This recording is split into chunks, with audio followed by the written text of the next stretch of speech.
Hey everyone, how are you? We're back with the late show. The late, super late, the latest of the late. All right, I'm going to set this up. This is a story we're following last week of a shooting into a bus stop. Pretty brutal. Hey guys, how are you? Good to see you. DJ is here. Gambler is here. Jojo is here. And Kathy Lynch. Oh my god. Everyone's here. Uh, let's have a look at this. So apparently they've arrested the fifth person involved in that SEPTA bus stop shooting that happened like a couple of weeks ago. You saw it. We showed it on this show. Bunch of guys in a car rock up. They get out and they just like open fire into people waiting at a bus stop. And it looks like, yeah, this video, we watched this a couple of weeks ago. We'll play it just to refresh your mind. And all right. We know that. Yeah, you see him in this car. It says dumpster here. That's very descriptive for the exactly what's going on. A bunch of guys in a dumpster are going to go open fire on people. Here you go. They get out. They sort of know what they're looking for. And then you see, raise their arm into that shooting position and they fire into the crowd and then they take off. Get back into the car and away they go. Well, now they've arrested the fifth one. They've got it says here, Philadelphia police have arrested a fifth person in connection with the SEPTA bus stop shooting that injured 8 students. During a press conference on Thursday, police announced the arrest of a 15-year-old boy who investigators say helped 4 others carry out the mass shooting on March 6. They said, we now have evidence that he was in communication with the people inside that car. The 4 other suspects who are now in custody were seen in the video exiting a dark-colored vehicle before the shooting began. They have been identified as Asir Boone, 17, Jamad Carter, 19, Jamal Tucker, 18, and Neil Buggs, 18. Buggs is also accused of killing a 20-year-old person, Christopher Dowling, back in February. He is facing murder charges in connection with that case. What a lovely human. 2 murders in a month. It says Venor said the fifth suspect identified victims to the suspects while he was inside a Dunkin' store, even gave them a message to go before the shooting erupted. He even says at one point, I'm wearing this type of clothing, don't cook me. And then at one point, when they're leaving the Dunkin' Donuts to walk to the bus stop, he types the word go. All 5 suspects are facing a slew of charges, including attempted murder and aggravated assault. The gunfire rang out around 3 p.m. as several Northeast high school students were waiting for the bus at Cotman and Rising Sun Avenues in the city of Burholm, in the Burholm neighborhood. Burholm neighborhood. There you go. The injured students range from the ages of 15 and 17. One of the victims, a 16-year-old boy, was shot 9 times and had to be hospitalized in critical condition. All the victims are now in a stable condition. And motive for the shooting remains unclear. Didn't we hear it was over some sort of TikTok video or something? I think that's what they said originally. So there you go. Let's watch the little update here. But the big story on Action News tonight is developing news. A 5th suspect now arrested in connection with that mass shooting at a SEPTA bus stop in Burholm. Late this afternoon, police announced that another 15-year-old was taken into custody today, accused of playing a key role in that March 6th shooting that left 8 students injured. According to investigators, the boy served as a lookout, signaling to the 4 other teens when their targets were on the move. Action News reporter Charles Watson live at police headquarters tonight. Charles, police have now also linked at least one of the accused to a separate shooting. Yeah, Brian, in addition to that 5th arrest, police say they now have the evidence to connect 18-year-old Nellie Buggs to a separate fatal shooting on Rising Sun Avenue in February. And police say there could be more criminal connections with this group of suspects. We said we would not stop to get everyone that was involved. Philadelphia police announcing the arrest of the 5th teenager connected to the mass shooting on March 6th at Rising Sun and Cotman Avenues in the Burholm section of the city that left 8 minors wounded earlier this month. According to authorities, the 15-year-old who Action News is not identifying laid in wait inside a nearby Dunkin' store as he provided the 4 other suspects in the case descriptions and pictures of the would-be victims. At the point where they were leaving the Dunkin' Donuts to walk to the bus stop, he types the word go. And that's when you see on the video the individuals, the 3 individuals exit the car and walk towards the bus stop and commit the shooting. Police say they now believe the suspects involved in that incident could be connected to other crimes, including another shooting on the 6200 block of Ogons Avenue that left the 17-year-old boy dead and 4 other people wounded at a SEPTA bus stop just 2 days prior. They've also connected 18-year-old Anneli Buggs with the murder of a 20-year-old man in February on the 5800 block of Rising Sun Avenue. That evidence at that scene and other evidence that we collected in this case allowed us to charge one of the previous defendants, Anneli Buggs, with murder in that case. Now, we have a warrant. He's in custody. He'll be brought here tomorrow, and he'll be charged with homicide. Police say the list of connections could grow even deeper. Meantime, the district attorney's office vowing to prosecute these cases vigorously. They're already working on the cases diligently, and they will be followed very closely by the DA himself. Yeah, and at this point, we're told the 5 suspects connected to that mass shooting at Cotman and Rising Suns Avenues will all face the same charges, including attempted murder. And we're told additional charges could be added if police continue to make connections to other crimes they're investigating throughout the city.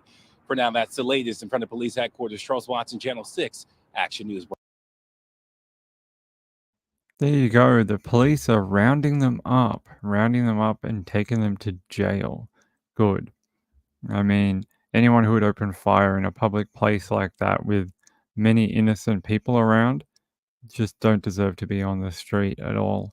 This is another one of our, ethical dilemmas. Do we treat them like adults and take them to adult court for doing adult crimes, or do we let them go through the juvenile justice system and they're probably going to get out in like 3 years, 2 years, 1 year, 18 months, because they'll say, oh, they started it and they antagonized us, and they posted something on TikTok, and they'll probably be out a couple of months. Maybe we'll see what happens. Hopefully they take a hardline stance. You don't need people that are willing to do this. Apparently he was even inside the Dunkin' Donuts, which was right next to the bus stop. So he was following that group out to give these guys a heads up. Hey, they're out there, quick, go now. Go shoot them. And yeah, he deserves the exact same charges as the other ones. All right, there's your update for that. And then we have this. 3rd teen arrested in alleged abduction and death of Taylorsville man. And we read about this the other night. This is Alex Franco, who is a transgendered person, died after hopping into a car. As soon as they hopped into the car, a gunshot went off, caught on a Ring doorbell, and they believe it was a setup of some sort. Yeah. It says, during the hearing, it was revealed by the judge that teens met up with Franco to sell him a gun. Taylorsville police said in an updated release Thursday that the teens intended to rob Franco of the money he planned to use to buy the gun. When Franco got inside their vehicle, a white Jeep Liberty, an argument began and eventually led to Franco being killed by a single gunshot wound. A statement from law enforcement said the 15-year-old later told his girlfriend he shot and killed Franco with a 9mm. Additionally, the 17-year-old arrested Tuesday admitted he was the driver of the vehicle while Franco was being held against his will. Taylorsville police said there is no evidence of the case involving any hate crime or being gang or drug related. Officials also do not believe there are any outstanding suspects in the case and said the investigation is now considered resolved. Police reported all 3 boys were booked into the Salt Lake Valley Detention Center on multiple felony charges related to the homicide. So it was like a gun dealing situation. Let's have a look. Thanks, Allison. Well, now to an update. Taylorsville police say they've arrested a third teenager suspected in the death of 21-year-old Alex Franco. Alex was allegedly abducted from a Taylorsville neighborhood on Sunday. A 17-year-old was taken into custody early this morning, allegedly one of three in the car with Alex when he was shot. His body was disposed of in a remote area of Utah County. During detention hearings for the other two teens yesterday, now there were court hearings scheduled for March 27th as well.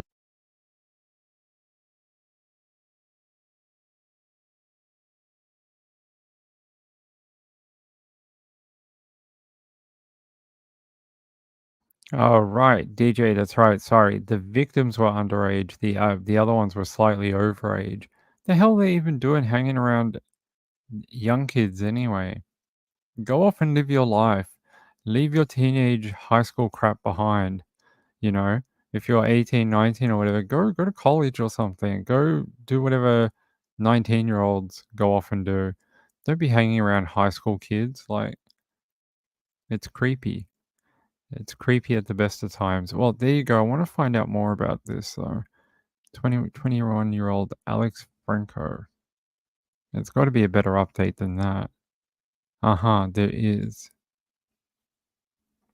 This one.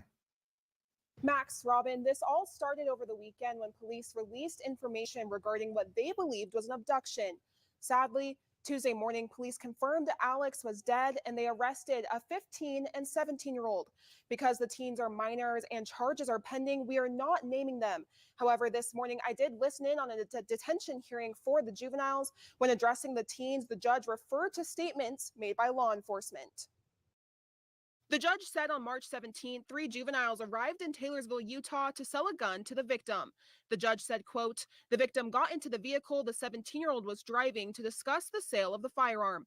An argument ensued, and the 17-year-old drove away from the area, with the victim being held against their will." The statements go on to say the 15-year-old later told his girlfriend he shot and killed the victim with a 9mm handgun in the car, and that they drove the victim to Utah County and left his body.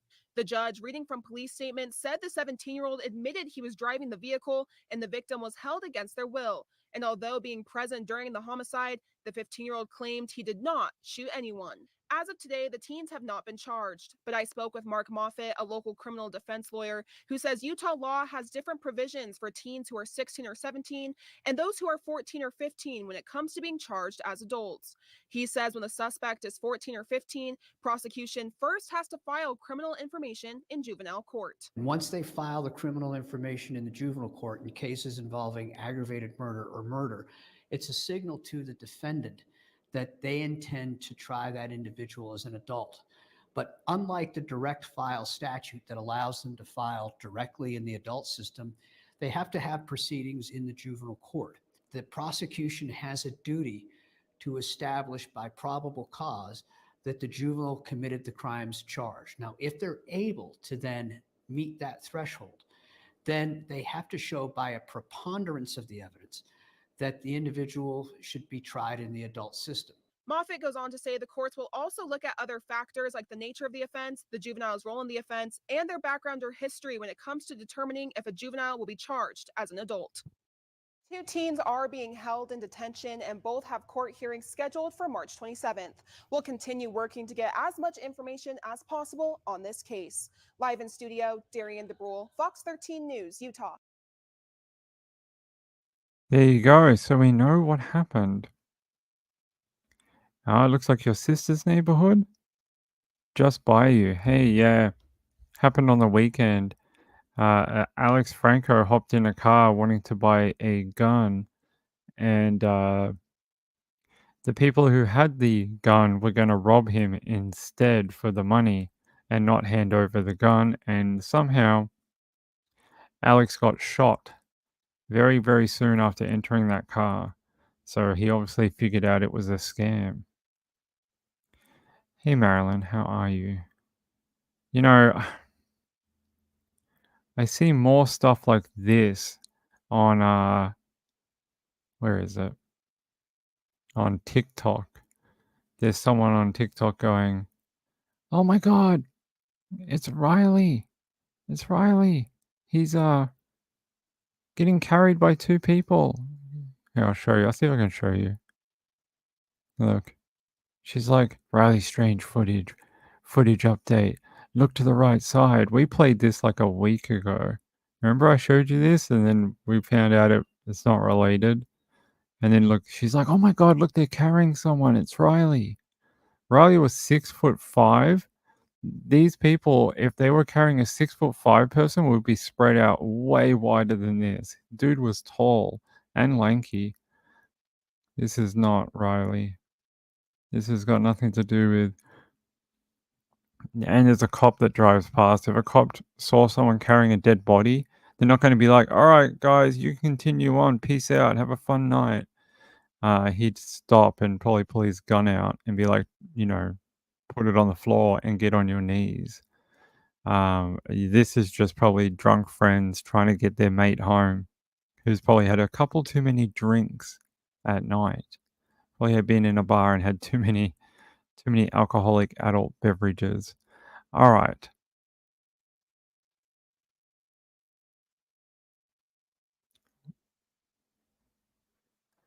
Okay, here we go. Wait, if we can go.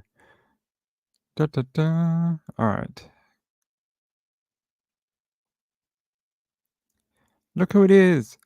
It's our friend, Carly Russell.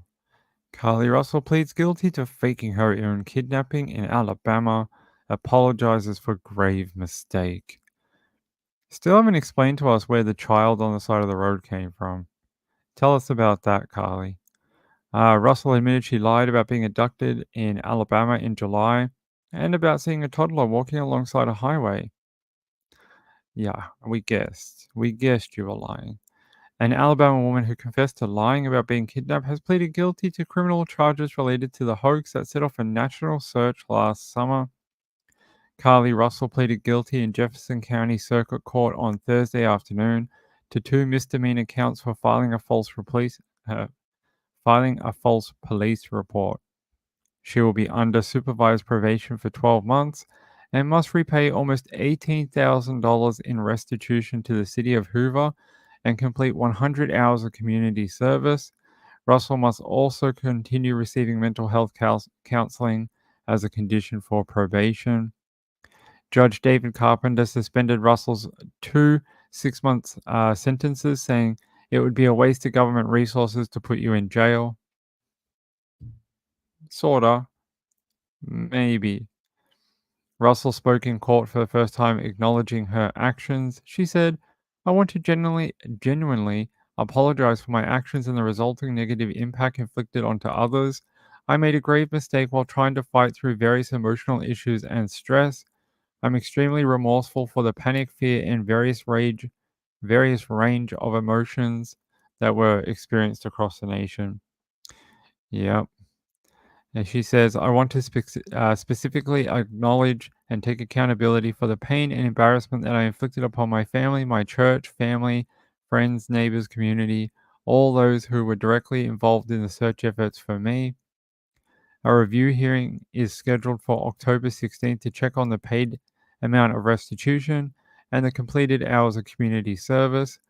I'm guessing her parents are probably just going to pay that off for her. They said, we want to thank Judge Carpenter for doing what we all think judges should do with a Class A misdemeanor first offense. He said Carly apologized to the communities, to Hoover, to the volunteers for her actions. I hope that we will accept that and move on and allow her to live her life. Maybe. And it says on July 13th, Russell, a nursing student, called 911 and reported seeing a child on the interstate in Hoover, which is about 10 miles south of Birmingham. She disappeared after the call. Police found her car and items belonging to her shortly afterwards. Yes, we all remember the chips. You guys remember that? The friggin' Cheetos, and everyone's making little memes about it. Hey, how are you? Hey, I saw you in the comments the other day. Hey, good to see you. Good to see you. Hope your channel's doing well as well. Summer Thunder, hey, my friend, how are you? Yeah, we'll get to Riley. We will get to Riley, I promise. It's late in America, so a lot of them are gone to bed. There's not that many left. Yeah, Cheez-Its will not be sponsoring her release from prison. No, they will not. Yeah, I mean, that was very funny and a very serious situation, but geez, it was funny. Some of the memes people were making on Twitter, oh my god, I was in stitches for hours, laughing like a drain. Although it's not that, it's very serious. You shouldn't abuse 911. You shouldn't call everyone to action. But I mean, at least some people found some light in the bad situation. All right. All right. Okay. So, about an hour ago, you guys know this guy. He is SF Investigates. He released a statement, and I'm going to show it to you. Hold on. Here. Yeah, he goes, I'm going to clarify a few things in the Riley Strain case. I'm not disclosing any new information. I'm clarifying rumors and or information being misreported by the media, YouTube, and social media. The misinformation, rumors, and wild speculation are hurting the search for Riley. Everything I am saying here is information that the family representative, Chris Dingham, has said in one form or the other. If the information did not come from the family or directly from law enforcement, there is a very good chance it's not true. The family and Chris have done an amazing job of keeping everyone informed. Now, I want to bring you to here. If I can find it, I'll... Okay. Here. Point number 3. Reports that it's been confirmed that his shirt ended up with a homeless person. As far as I have been told at this minute, it's false. Riley's mother and stepfather were on with Banfield today, and when she tried to make it sound like it was confirmed, his stepfather said something to the effect of, "That is not new news. That rumor has been around since last Tuesday. It's a rumor, not a fact. If this is true, then it's amazing that thousands of people have not been able to find this homeless person, including the advocate that claimed they were able to get in touch with him just minutes after asking others to put him in touch." There you go. So until someone comes up with something concrete about this shirt, I don't want to hear it. Everyone's like, but what about this and what about that? And this lady, she was on News Nation. She definitely has seen the shirt. She knows the dude. Triple corroborated evidence. But I mean, if SF Investigates thought it was even 1% real, he would have said it. He would have said, could be something there. Maybe they should look into it a bit more. But the fact that the family has said that it's a rumor that has been around for about a week, that's all we can go off. If the family thought it, like I said this last night, if the family thought it was some sort of legit lead that was like going to find their son, they would be putting that information out everywhere. They'd be like, look for the dude wearing my son's shirt. Find him. Where is he? I want to talk to him. Where did he get the shirt? Like, this would be such a bigger thing. It wouldn't be like a tiny little bit of tidbit information that comes on with Ashley Banfield at 9 o'clock. It would be like nationwide story about some guy who's wearing a missing kid shirt. And it's really not. It just keeps getting brought up by the same people.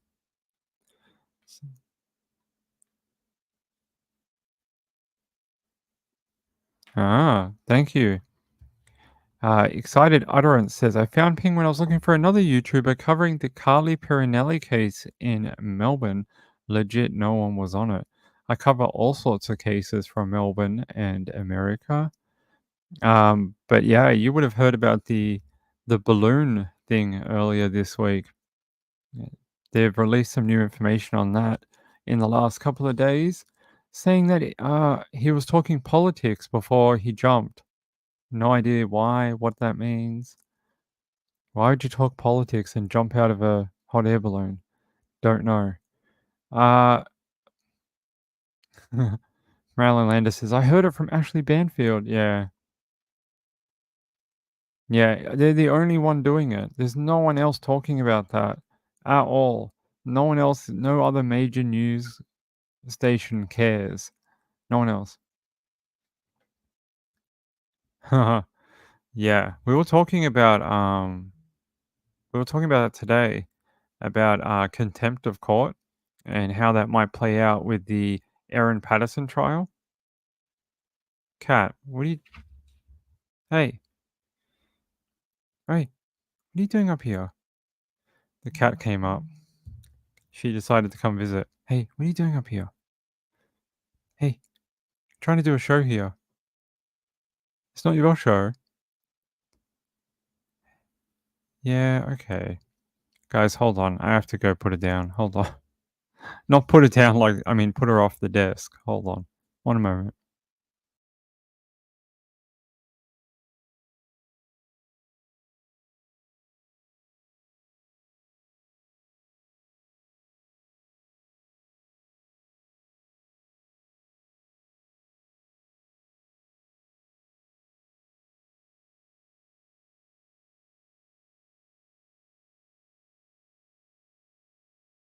All right, there we go. I put it down on the ground. Yeah, Lehman doesn't really, I mean, the original stages of it, but now it's become so political. There's not a lot of reason to cover it anymore. The Lehman one is, and it's just not worth covering it anymore. But Aaron Patterson will be trial of the century. It'll be one of the biggest things ever. It'll be huge. Nah, you won't go to prison as long as you're not presenting information, or as long as you're not presenting your show as if it's your opinion and you're just following it as if you're following the facts, then you can't get done for contempt. It's only really if you're like influencing the jury, or you're doing something which will pollute the jury or could pollute it. Private information, stuff from that's not public. Anything that's reported through news outlets you can use because it's already been vetted from their lawyers. And if it ever came back on you, you'd be like, wow, this is where I got it from. They already vetted it through lawyers. It's their issue. And you can point to that and say, that's the issue. That's where I got it from. They're a major news article, like a major news outlet. So that's the way I do it. So hope that helps. But America is a lot easier because the they're not bound by the same contempt laws that we are. In Australia, in America, they can say whatever they want. It's protected under their First Amendment rights. So, all right, let's continue. Let's continue with information. All right. What else have we got? Chad Daybell transferred to Ada County for trial. That'll be a big trial next week. Anything on Sebastian Rogers? Let's have a look. Sebastian? Oh, okay. Let's have a look at this. Sebastian Rogers' mother claims she heard a noise. What kind of noise? Don't know. Just a noise. Coming from his bedroom the night he vanished barefoot nearly a month ago, as cops continue search for missing autistic teen. Not the noise. His mother, Katie Proudfoot, said she heard a noise coming from his room the night before he vanished. Police said they have searched over 2,000 miles on foot looking for the teen. Where is this? It says he was doing something in his room because about an hour later I heard some noise and I was like, I don't care what you're doing in there, but go to sleep. That's riveting information. Groundbreaking. What's this? Exclusive interview with Sebastian Rogers. Oh, this is that interview everyone's talking about. Interview the mother and stepfather. We can't use that. It's not ours. Oh, it's Chronicles of Olivia. Okay. It says 6 o'clock. I went to wake him up for school Monday morning. That's when he wasn't there. Sebastian's mother said, I didn't see him in his room. I looked all over. I ran through the whole house. I looked at all the doors and windows and I was like hollering his name. I jumped in my car. I drove around the neighborhood and I drove over by the school. And like at this point, I was hysterical. I was crying. I was screaming. The TBI said they have not given up on the search for Sebastian. They said, We have not forgotten about Sebastian. Much of the work currently being done to bring Sebastian home may not necessarily be public or visible, but agents, detectives, and intelligence analysts continue to work around the clock to review every bit of information available. Sebastian's family has remained cooperative since the search began and have done whatever law enforcement has asked of them. Police and volunteers have been searching nearby woods, blasting Eye of the Tiger, which is Sebastian's favorite song. The Tennessee Bureau of Investigation said more than 2,000 miles have been searched on foot, and there have been aerial searches with helicopters, drones, and fixed-wing aircraft. Here you go. Here's the breaking news. This is a security camera footage of the suspects. Yeah, it's groundbreaking. Look at all this. Can't you just tell who these people are? I can tell. I can see through the darkness. Rory, you back again? You back again, girl? I get why this is sort of important because it shows that someone was out there, but it's like the worst video I've ever seen. It's like a magic eye poster. You're gonna have to become cross-eyed to make out the photo of the boat. It's really bad. Yeah. We do caution that some surveillance video being shared in the public may have been misinterpreted or misidentified or not shown in its entirety. It has been determined that it does not hold any evidentiary significance to the investigation. There you go. Right from their mouth. Basically, it's rubbish. There you go. But we're still at the time where Sebastian is missing. He hasn't come home.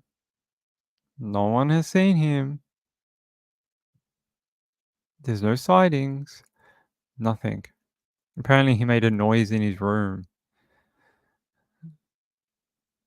Karen Reed, yep. That's going to be a big one too.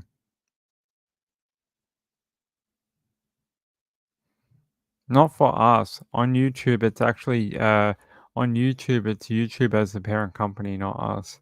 We can't control what people put in the comments. So it's under a safe harbor. Same as what people comment under a newspaper or Facebook. I'm pretty sure it doesn't count. And it only counts to people who are located within Australia, even if it did. So I've never heard of anyone being prosecuted off YouTube for it. Sometimes they'll put out a warning, like in the Kapunda murders, they actually put out a warning during the court case. Let me see, Kapunda murder, social media. Warning. Pretty sure it was Kapunda. Yeah. But I think it was Facebook. See, Kapunda murder trial prompts Facebook alarm. The impact of social media and networking sites on court suppression orders is likely to be discussed at the nation's Attorney General. So they've been dealing with this for a long time, even way back when Kapunda happened. There are many times when police, for very good operational reasons, do not want details about a suspect or a name of a suspect out in the marketplace. And if it gets out, it can compromise an investigation. That means criminals who otherwise might be caught are not. And they said it's a reality with any new technology, including social media, that it presents challenges for law enforcement. But in addition to presenting challenges, it also provides opportunities for expanding our investigative processes, finding further information, getting to the bottom of crimes that we might not normally receive information on. They said we don't normally monitor sites unless we have information about a crime being committed. No, we want more about the contempt. Anyway, the reason this one was so important was because Jason Downey's name leaked to the media like hours before they did that press conference out the front of the police station. People on Facebook already knew it was Jason Downey, and it was people were talking about like pitchforks and fire and going down there, and that's why when they did that press conference, there was so many people at the police station. It literally looked like something out of a movie. There was just 150 people just standing there waiting to, I don't know, attack him, get into the police station. I have no idea. But people had already found out that it was him. So it's happened before. Depends. They do. News.com has comments. Same with Daily Mail. Herald Sun has comments too. It just depends. It just depends. I think, like I said again, as long as you keep to stuff that's publicly reported and you're not breaking any news from like behind the scenes or talking to any sources like yourself. So you're not going and like reaching out to family members and then reporting stuff that hasn't been vetted or verified through legal. Like that's what news sites do. I think as long as you stick to around that, you'll be fine. But again, it's a personal choice. You do what you feel comfortable doing. That's why I do both. I do American and Australian. And there's heaps of people there's going to be so many people covering the Aaron Patterson trial. You watch next month, it's going to go kaboom.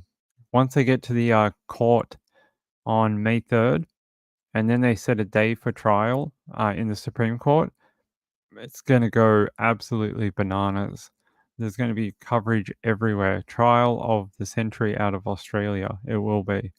It's going to be it was reported in newspapers around the world, like around the world picked it up. CNN, NBC, in America, in the UK, in America, in Europe, in India.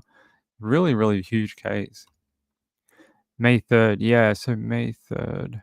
I can show you Aaron Patterson. We spoke about it on the first show tonight, but I can show you.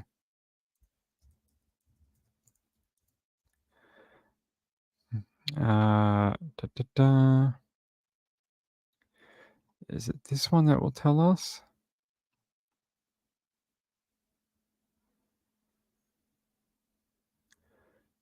Maybe not.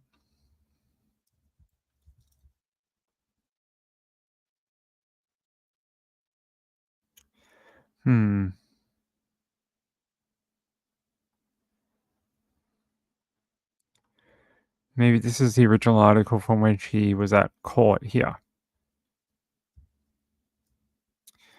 Case was adjourned until May 3rd next year. On Monday, the 25th. 25th? Yep. On Monday, the 25th, the police have to hand up their brief of evidence against Aaron Patterson. And then they have a few weeks to go over it. And then when it comes back on May 3rd, in about 5 weeks, the judge will basically let everyone know, is there enough evidence there to make her stand trial for the charges that she's been charged with? I will find out. Rory, do you have to break everything, girl? Hey, do you have to break everything? You just get cat ears. There you go. Yep, really. Oh, I hope you cover it. It'll be really good. Oh, I almost coughed just then. Jeez. Hold on, guys. I need a drink. I spoke too much. Hold on.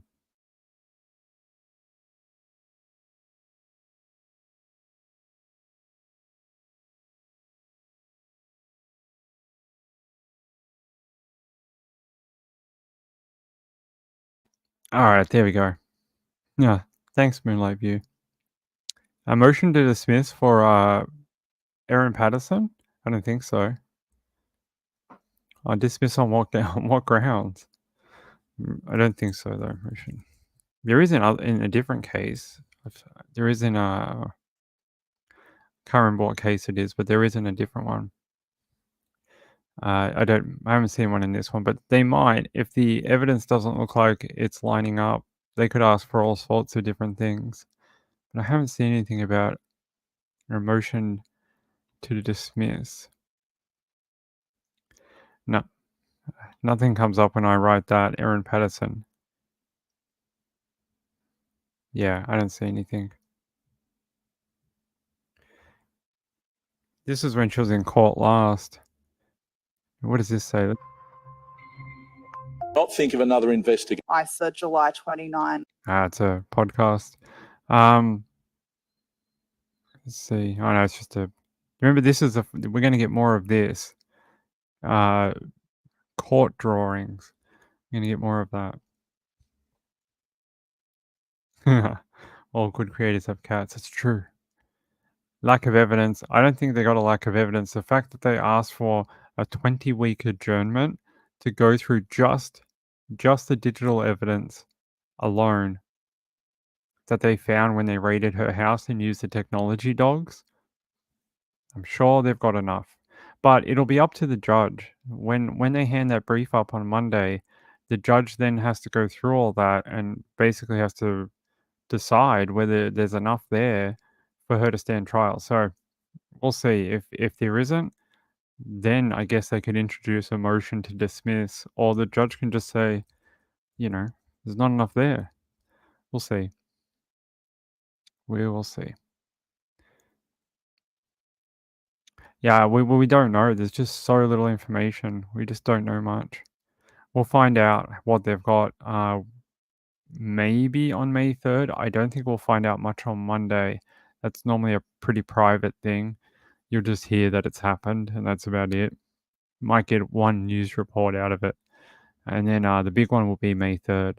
And then we should find out, is she going to go to trial in 2024? Or will her team try to push it out till 2025? Like early 2025, like February 2025? We'll see. Moonlight View says, we cat people unite. I changed my profile to a kitty in sickbay. His name is Porcini. Porcini? Isn't that a mushroom? It's a mushroom, see? Mushroom murders. It's all connected. All right. Let's go back. What else do we have to deal with tonight before I wrap up for the night? Let's see.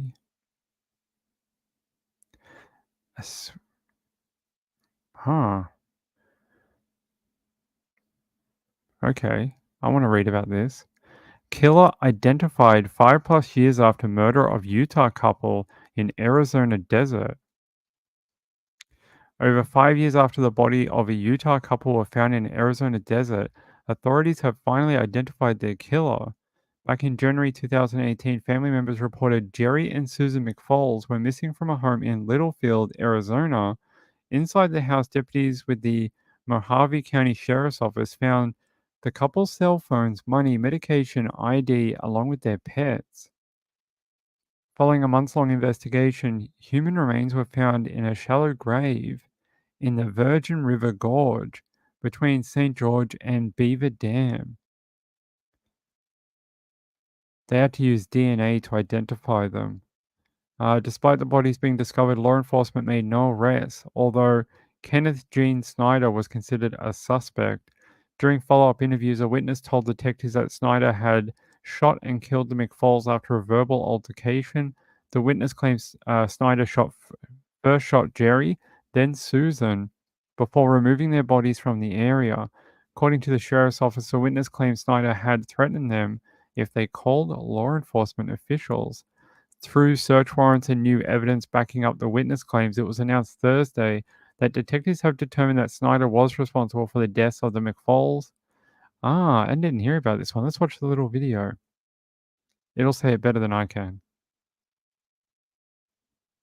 Bob Kelly, all of this started in January of 2018 when Jerry and Susan McFalls, a couple from West Jordan, were reported missing from their home in Littlefield, Arizona in Mojave County.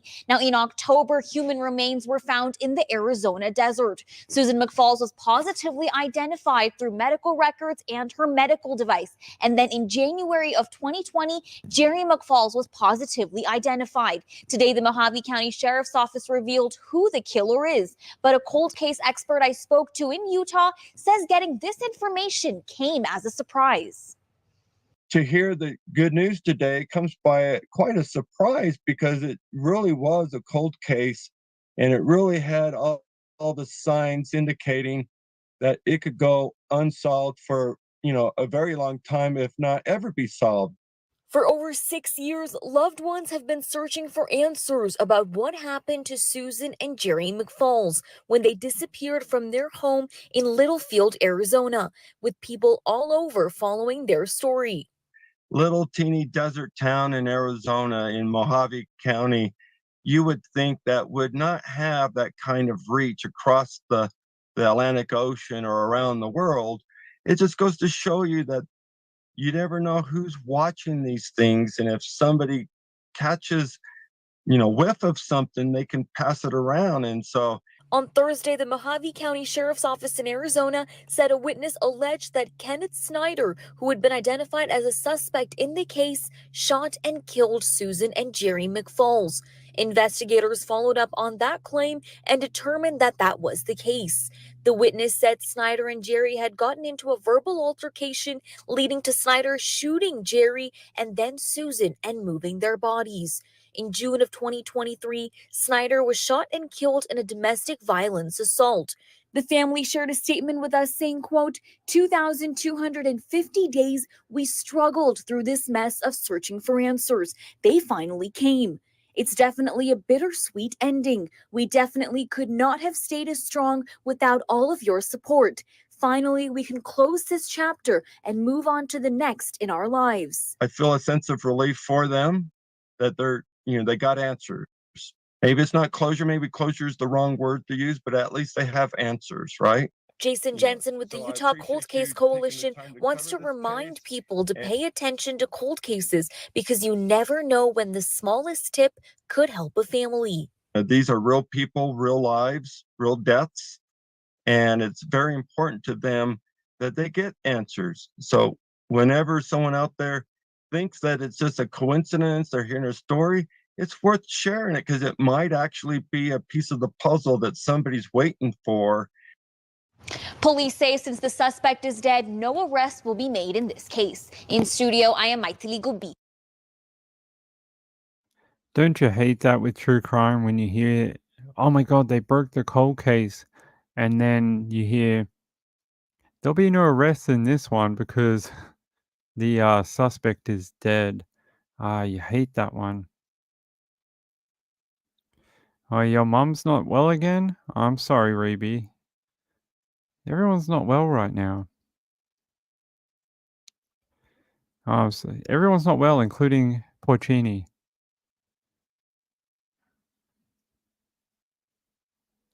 Yeah, sorry to hear that your mum's in the emergency ward. Geez, everyone's sick right now. Come on, everyone. It's Easter next week. It's Good Friday. Let's all get healthy in time to eat hot cross buns. All right? Okay. Good. Everyone listened? All right. All right, let's see what else we have. Any breaking news? Any breaking news? Let's see. Actually, I want to show you this. I found this very riveting when I was reading it earlier. Okay, let me show you this. Apparently, there's a syndrome called demon face syndrome, where people in the world don't see people like we see people. They see them with like grotesque features. And I was like, wow, really? And apparently there's a guy who can see TV and anything in print like normal, but anyone in real life, he sees them as a demon. And I was like, okay, so they actually brought him into a university and got him to help with like sketching what he sees compared to a normal person, because he's able to do both. And this is what they see. So this is what they see. This is a white male, and this is what he normally looks like, and this is what the people with this PMO see in a human. Look at that. And it sees like these ears and these kind of like warped faces. And then this is an Asian woman. I wish that would go away. You can kind of see she has a similar facial features as the male.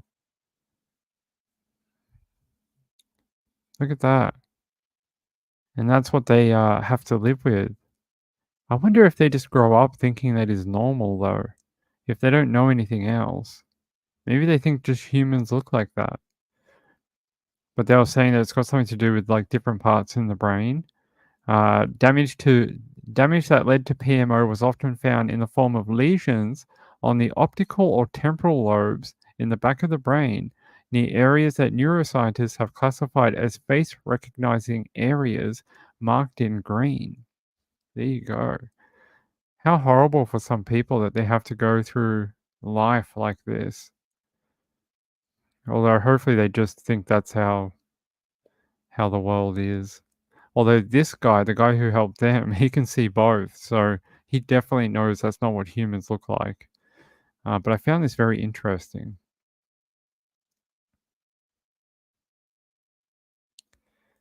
This person works for Pixar. Oh, really? That's very interesting. Terrifying. Yeah, it would be, right? Very terrifying. What an awful condition to have, right?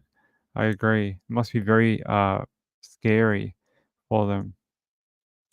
But I'd never heard of it before, like devil face syndrome. Never ever heard of it before.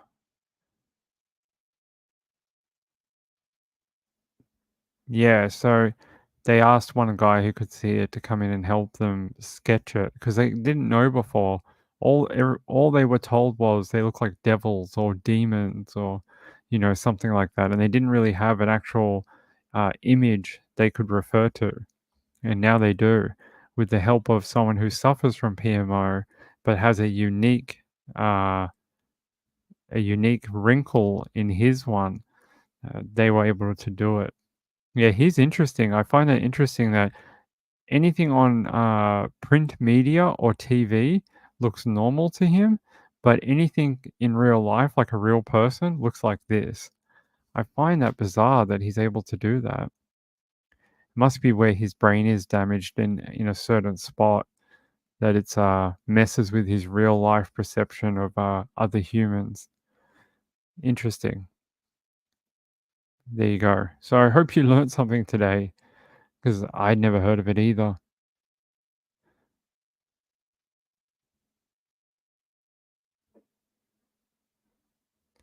Hold on.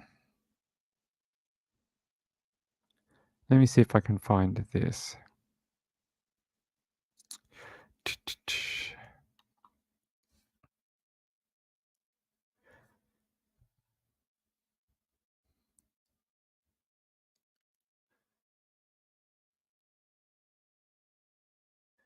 Yeah. We're talking about Kelly Lane again. Baby killer Kelly Lane will remain behind bars after her bid for freedom was rejected by the parole board. We spoke about her in the first show.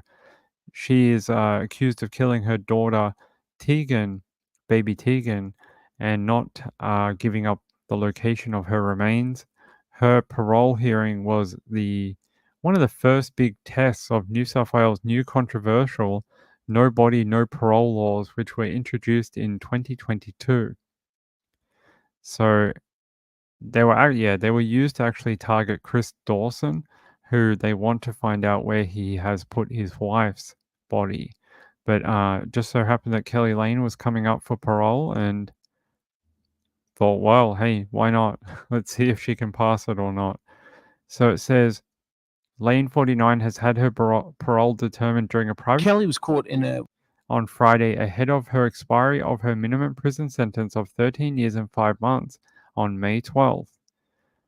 It says, however, the order was rejected due to New South Wales' new controversial no body, no parole laws, which were introduced in 2012 off the back of high-profile murder trial of former teacher Chris Dawson. Her full prison sentence expires December 2028. The New South Wales State Parole Authority said it was not satisfied Lane had cooperated satisfactorily in police investigations or other actions to identify the location of Tegan. Accordingly, the authority has concluded it must not make a parole order directing the release of the offender. Yeah, there you go. She ain't getting out. Kelly Lane. Here's a bit of a timeline. So in 1995, Lane gives birth in secret and adopts out the baby. Then in September 1996, she gives birth to Tegan, another baby. They don't know where Tegan went. In 1999, she gives birth to her third child, who is adopted out. In 2001, she gives birth again, but this time Lane keeps the child. In 2001, Lane is interviewed the first time by Manly police about Tegan's whereabouts. In 2003, Lane is interviewed again by Manly police. In 2006, an inquest into Tegan Lane concludes that she is dead, and the matter is referred to the Unsolved Homicide Squad. In 2009, Lane is charged with murdering Tegan. In December 2010, a Supreme Court jury finds Lane guilty of the murder of Tegan. In April 2011, Lane is sentenced to 18 years jail with a non-parole period of 13 years and 5 months, backdated to December. So there you go. So she got pregnant multiple times, hid most of these pregnancies from everyone who knew her, and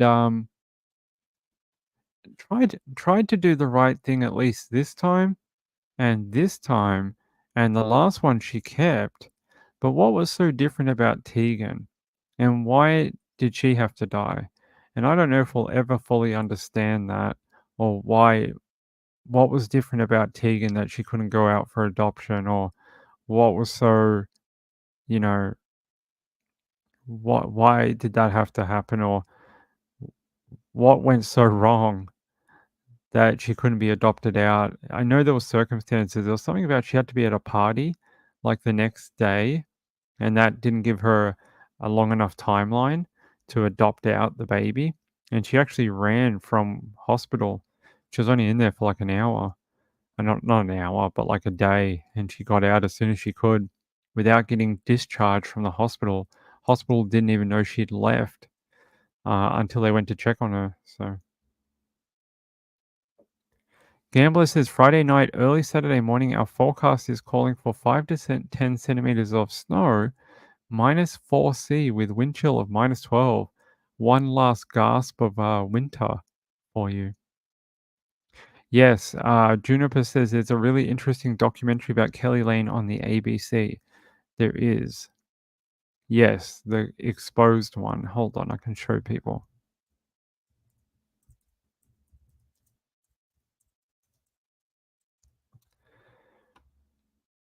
Here. It's here. By the way, is my friend Excited Utterance still here? By the way, we were talking about the contempt thing before. Once they're sentenced in prison, you are no longer bound by that same set of rules. So just know that once someone is convicted, you can talk and say whatever you want. I just remembered that.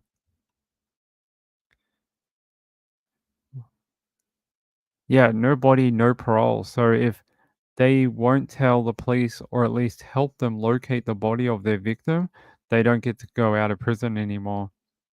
The parole board will deny their parole until they start helping police locate the remains of who they're alleged to have killed or who they are convicted of killing.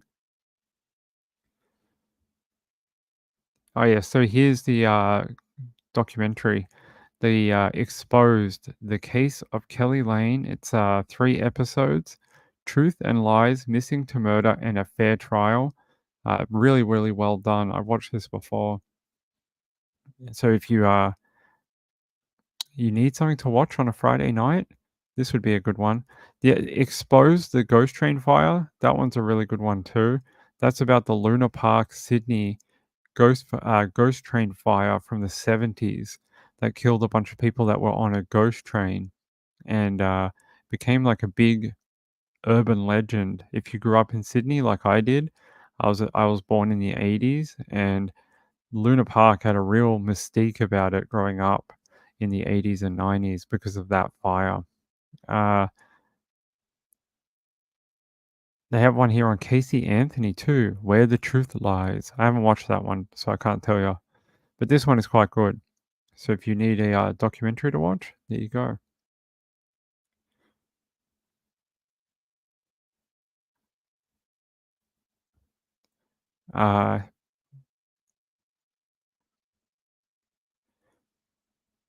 Hold on.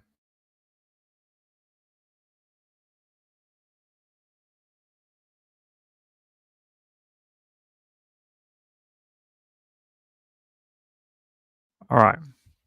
But how are they even convicted with a sentence that has no parole when there's no body as evidence? It's called a circumstantial case. So they will be convicted by a circumstance with no body. It's done quite often. You would have heard of a circumstantial case before. So they build their case around the circumstances and prove that the person is the only one who could have, led to the death of the person or whatever. So it's like a no body conviction. It's not government overreach. Sometimes you just can't. It's impossible. So, like in the case of Kelly Lane, she dumped the body somewhere before the police figured out that Tegan was dead, and they can't find it, but they do know the events surrounding it. And I don't think it's really government overreach when the government's not the one who convicts you, it's a jury of your peers. So it's often a jury trial from people from your community. They still have to have the burden of proof to show that jury there's enough circumstance there to convict you. And it's a high bar to reach. They've got to be able to convince like most of the, if not all the jury, that this evidence is worth a conviction. So, yeah.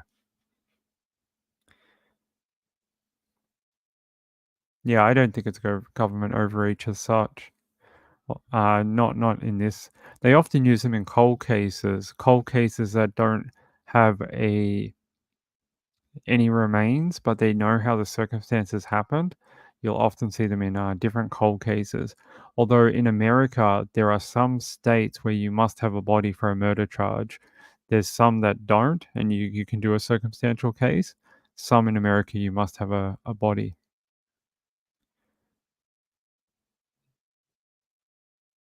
You've seen what exactly? Government overreach?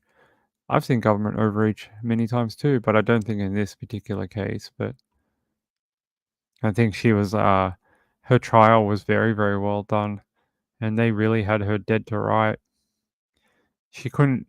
The thing is, when you go to trial, is you have to explain, and when they present to you questions that you can't give them answers to, yet you're the only one that should be able to answer them, like, what happened to your baby? Where is your baby? What did you do with your baby? And you can't tell them what happened to the baby. I think that's pretty damning. You know, she's the only one who gave birth to it. It's her child. Yeah. Let me have a look. Which U.S. states require a body for murder charges? There's some states where you can't do a circumstantial case in America. I'll just find it.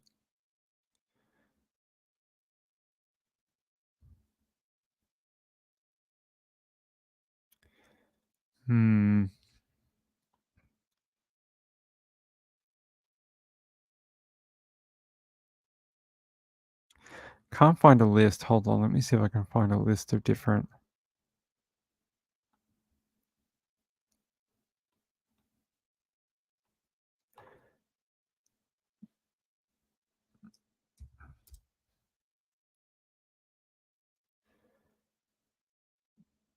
I can't find it, but if I can do a bit more research over the coming days, I should be able to find which states you can do a no body circumstantial case and which ones you cannot. There's some that you can, there's some that you can't. Like I think Tennessee is you can do a circumstantial case, but there's other ones like I can't remember, but there are some that you just can't do it. That's why Cold Justice, you know, the TV show, a lot of the times they won't take cases from certain states where you can't do a circumstantial case because it means they just can't do their work because it won't happen. They won't be able to get a conviction.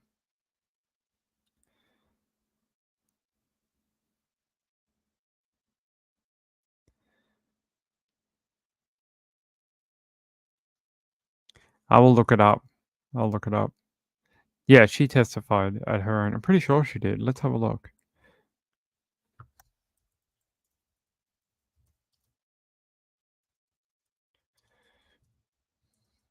Let's see if she took the stand or not.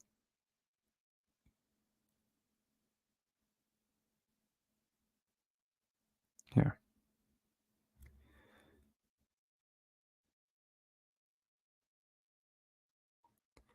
So apparently there is a website called Bridge of Hope Innocence Initiative. So they're saying that they think she's innocent. I'm just trying to see what points they think she's innocent. Hold on.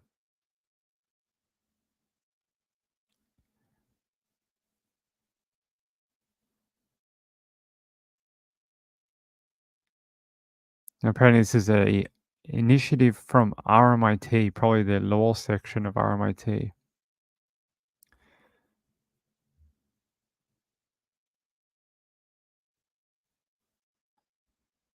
Yeah, they're saying they want to petition the conviction of Kelly Lane.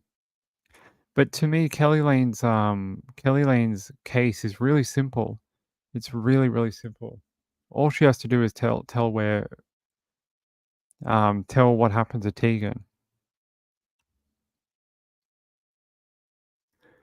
Gambler says, "Are you close enough to the Melbourne Grand Prix?" Yeah, the Melbourne Grand Prix will be on this weekend. It'll be on like down the road. I'm not quick to judge. I watched that trial. I just go with what the trial said. I don't have an opinion on it. I don't know what she said. Like I said, I didn't look it up. I said I don't know if she took the trial on. I don't know if she took the stand or not. I can't see it here.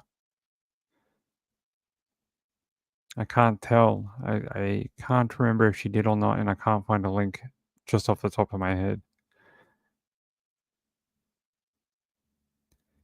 No, I said, yeah, because I'm replying to your question. I'm not sure. Testify. Let's have a look.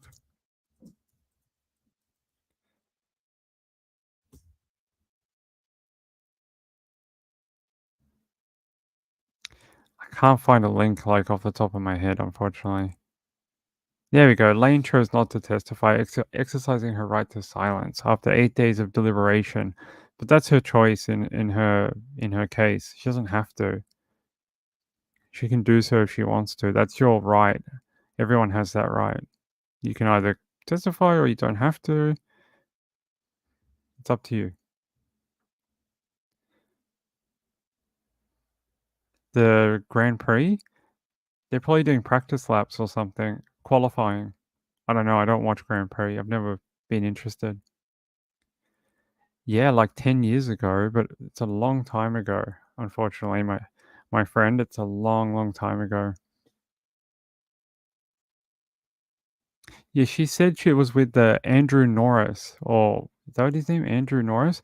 But the police tracked down every instance of that name, even incorrectly spelled, and no one under that name came forward, and no one they could find through birth, deaths, and marriages matched any of the information that she gave. They spent 3 or 4 years trying to track down that guy, trying to give her every benefit of the doubt that, like, maybe that's exactly what happened, but they couldn't find anything under that person. I think they said there was only 1 or 2 people that had this same spelling, and they tracked them both down, and neither of them knew Kelly. Yeah, I mean, I haven't looked at it in a long time, but I did follow it at the time. It's been a while since I've done anything on it.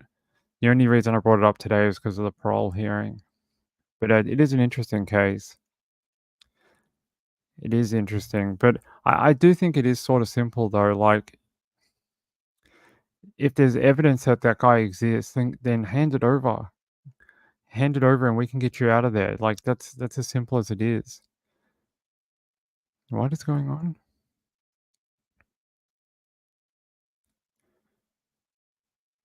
Ah, sorry. Someone emailed me something that's nothing about this. The cat is hosting. It always hosts. I don't host. The cat is the only host. Hey, AJ, how are you? I don't think we should say they're strange. I think they're under a very difficult circumstance. I don't know what it would be like if someone in my family was dragged to trial. I'd probably feel strange too. Gambler says, doesn't interest me either. I watch NASCAR. A little of it. I don't watch any car racing. I can't help you.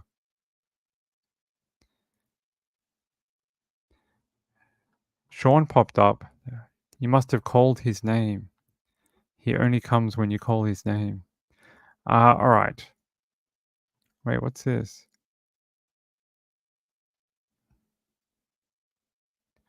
Did you guys hear like this lawyer died in a hit and run? I'll show you this. Real estate guru is charged after death of Sydney lawyer Mitch East as chilling. I almost thought it said that another lawyer killed him. I was like, wow, was it some sort of heated lawyer battle? But no, he was a real estate agent. It says Mitch East, 28, was found with critical head and chest injuries by a passerby in Fletcher Street in Tamara. I'm not going to be able to pronounce it now. I'm off my game. In the city's east just after 4 a.m. on Sunday. Yeah, so they thought someone had struck him and killed him.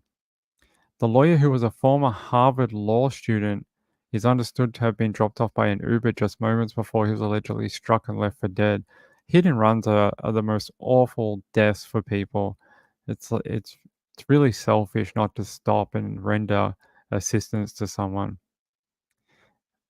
It says the alleged driver, Zizi Kodakatosis, or hold on, let's look this up properly so we can all see his name correctly.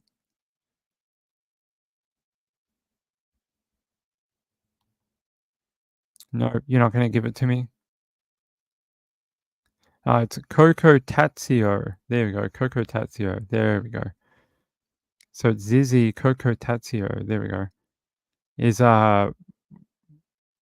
He has been the alleged driver, who was managing director of First Impression Property Group, handed himself into Granville Police Station just after 11 a.m. on Friday. At least he handed himself in. I mean, that's something. At least he didn't make the police go looking for him for 2 years or never. It says the Bexley man was charged with 4 offenses, including negligent driving occasioning death, driving while using a mobile phone, failing to stop and assist a person, and dangerous driving. Failing to stop and assist a person. Is that the most serious one you can get done with for that? Isn't there another one that's higher than this one? Hold on. Failing to stop and render assistance following an accident is a maximum penalty, 1,200 penalty units. What's that? It's $187 per 100 units. What's that? Calculator. 187 times 12. So it's like a $2,244 fine or 10 years in prison? Okay. That's a pretty weird way of doing it. So you can have a $2,000 fine or up to 10 years in prison. I think they probably give you some prison time and give you a fine. There you go. It's 1,200 penalty units for stopping to assist a person, failing to stop and assist after you hit someone in a car. It says about 4 hours after the alleged crash, Coco Tazio posted a photo on social media of himself and his partner at a shopping center. An alibi? Maybe. There you go. There's the photo he posted just after hit and running someone. Wonder if that's supposed to be like a alibi, saying I'm far away from there. I wasn't even close. It wasn't me. Because isn't that weird? Why would you take a photo in front of the escalators? It's not exactly the most picturesque location in a shopping center. You know, you're like, look at this beautiful architecture of my local supermarket. Look at these beautiful escalators. It says here, the police launched a search for the driver of a white Subaru Outback, which was spotted on CCTV traveling on Fletcher Street around the time of the crash. There you go. There's the car and the CCTV. It's hard to make out. There's no plate either. They're very lucky he handed himself in. It says a post linked to a Google Photo Drive containing images dating back several years. According to his LinkedIn profile, he'd worked in an array of industries, including hospitality and engineering. He worked as a Qantas engineer between 1989 and 2014, but within that time he also appeared to run his own business as a mortgage broker and sold monitoring systems for goods in transit. After leaving Qantas, he became the owner of a coffee and tea distribution business, Gourmet Coffee King, before he moved into travel industry in 2016 as an innovator for Innovators Travel Network. Well, buddy, you may be in a world of trouble now. You've killed someone while driving. They're saying that he must have been texting too. So if you, or calling someone on the phone, because it says driving while using a mobile phone. So they're going to say that he was distracted while driving. Maybe. We'll see. We'll find out. Let's see if we can find an update on this. Mitch East identified as... Okay.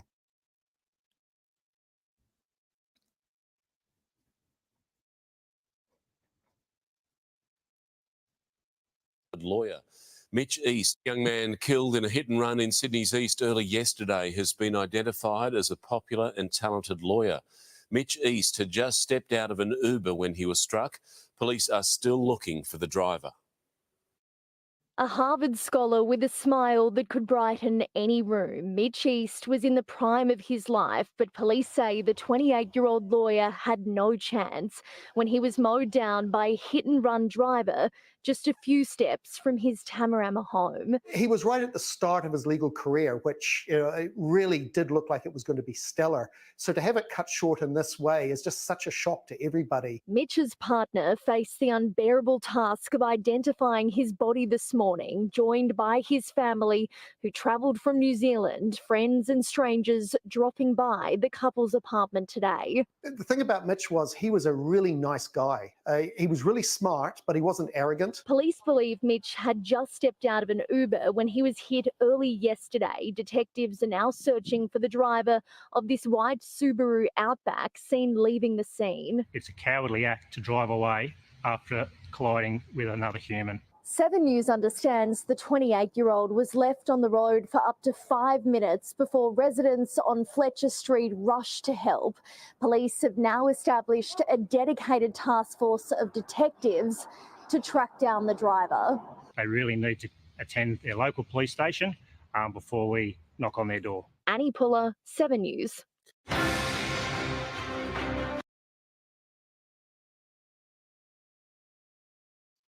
You know, considering my own relative was killed in a hit and run not long ago, I mean, I get it.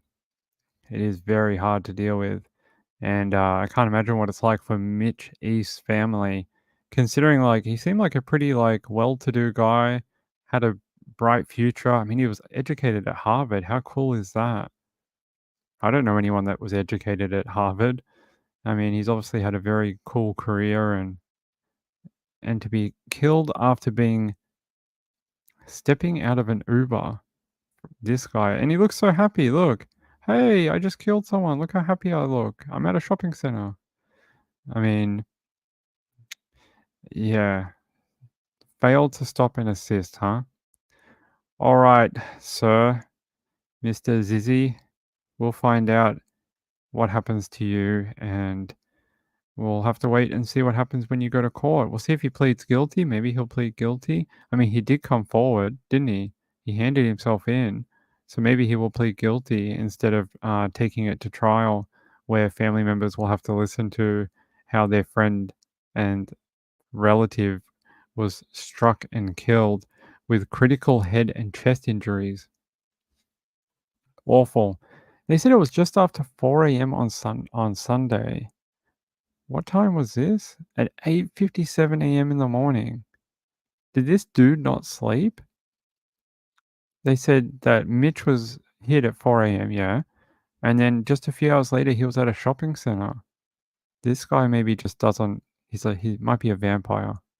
Might be a vampire who doesn't sleep. We should check him with garlic.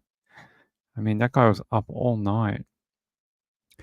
Actually, I wonder if maybe this is a case of someone who was using alcohol or drugs.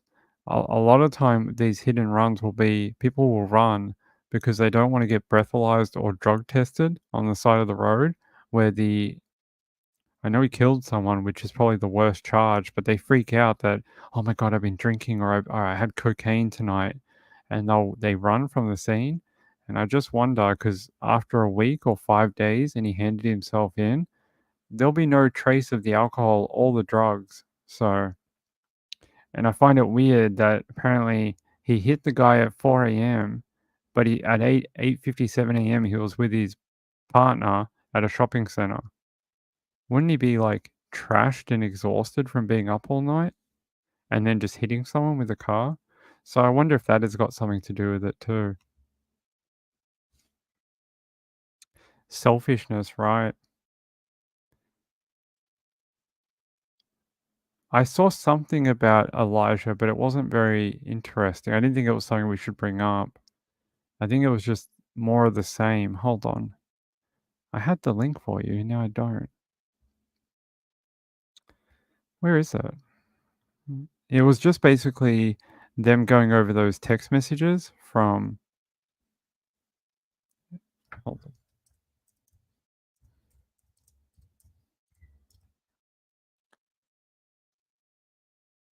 Hold on, guys.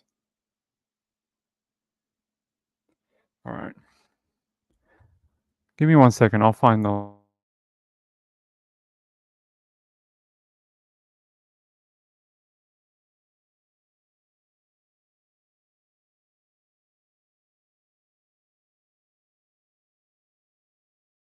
Oh, wait. The microphone went off. Unless he works a third shift or something. Yeah, maybe. Maybe he's a night worker. Human trafficking charges.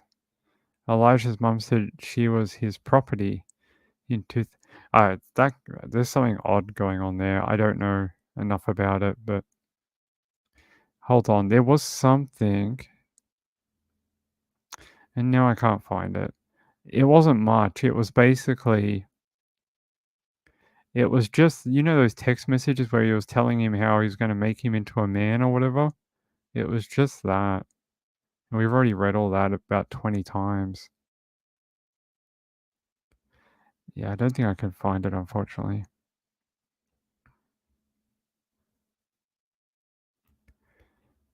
No.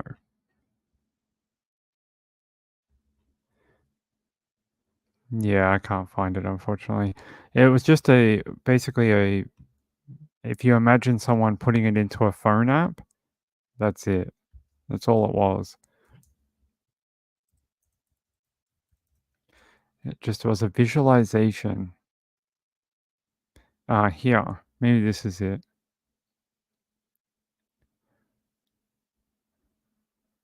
Here. Hey, stop that. Basically this. They visualized it better than this. They put it into like like iCloud or whatever. iMessage. And it says on February 18th at approximately 4:36 a.m. Jesse Vang messages Katrina saying, "I told you to trust me. I'm gonna make sure he hates me and being here." She responded, "Don't want him to hate you, just fear you. That's always what I want for my children, is for them to fear me and just not hate me." Jesse responds, "It's okay. Someone had to be the bad person." Katrina messaged, "I know, but either way, he can fear you and respect you." Jesse messaged, "He did fear me, but he didn't respect me. Now I'm making him respect me." What the hell is wrong with this guy? What is wrong with these people? It makes me very sad reading this case, because I know that Elijah probably had a horrible last whatever portion of his life, if not all of his life. I'm gonna make him be a man. I'm gonna teach him to be a man. He's 3. Leave him alone. He's a child. I don't get that. Children don't understand human, adult, ways of thinking. They don't understand respect. They don't understand being a man. He's 3. He understands what a blanket is and food and mum and ball and look, train. And that's about it. You don't understand the concept. The concepts are foreign. It's a child, 3 years old. Drives me crazy. Yeah. Let me see if I can find this thing about trafficking charges.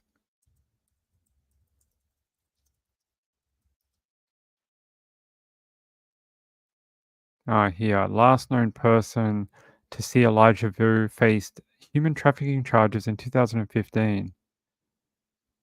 It says the man facing child neglect charges in connection with missing Wisconsin boy Elijah Vu was accused of alleged human trafficking, sexually assaulting the child's mother back in 2015.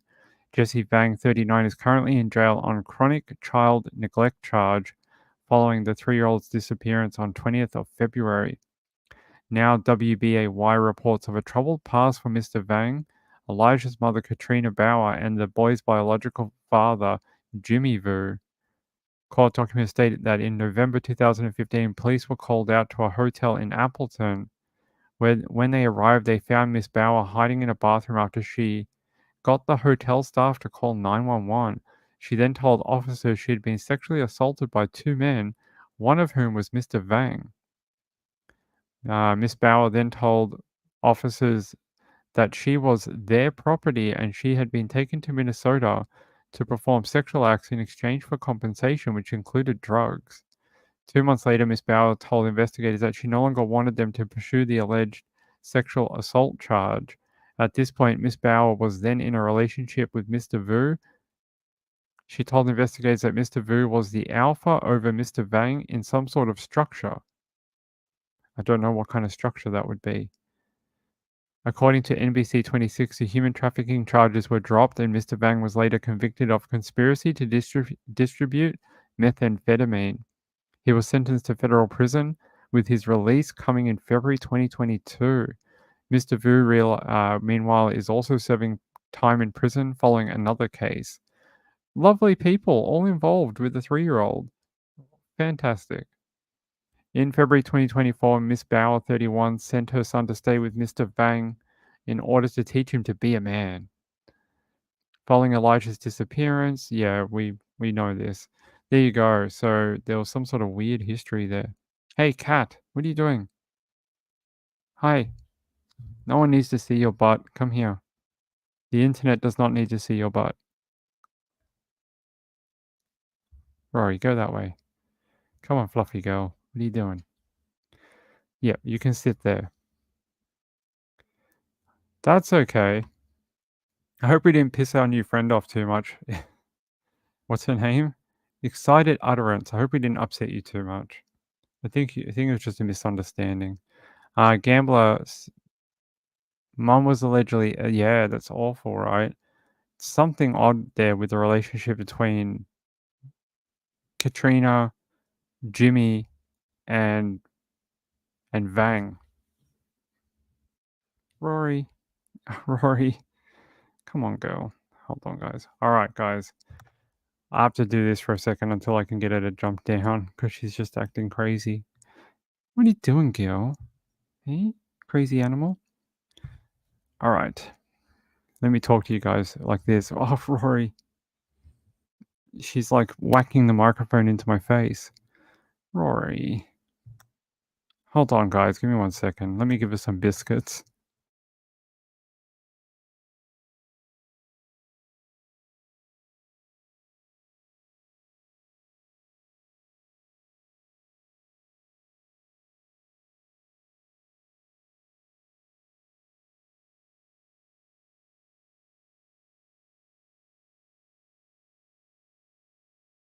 All right, there we go. She's run off. Silly girl. Yeah, good luck to your mum, Rebe. Hope she's okay. We don't want anyone being sick. Adrenaline probably prevents sleep after killing someone. Maybe, or he's probably just so stressed out that he knows he hurt someone and yeah, probably can't sleep afterwards. What time is it? Oh my god, we are very, very late. We are very, very late. Guys, I should wrap up for the night. We'll be back 9 p.m. tomorrow night for another Nights with Ping. I will look into my notes here and I'll research a couple of things we couldn't find tonight. See if we can do them tomorrow. We just don't have enough time tonight. But we'll be back tomorrow, I promise. 9 p.m. for another episode of Nights with Ping. Thanks for being here with me. Hey, hold on, guys and girls. It's going to be Saturday here tomorrow, so all right. Sean, thank you very much. I appreciate that. That's very kind of you. And yeah, let's get out of here. Let's get out of here.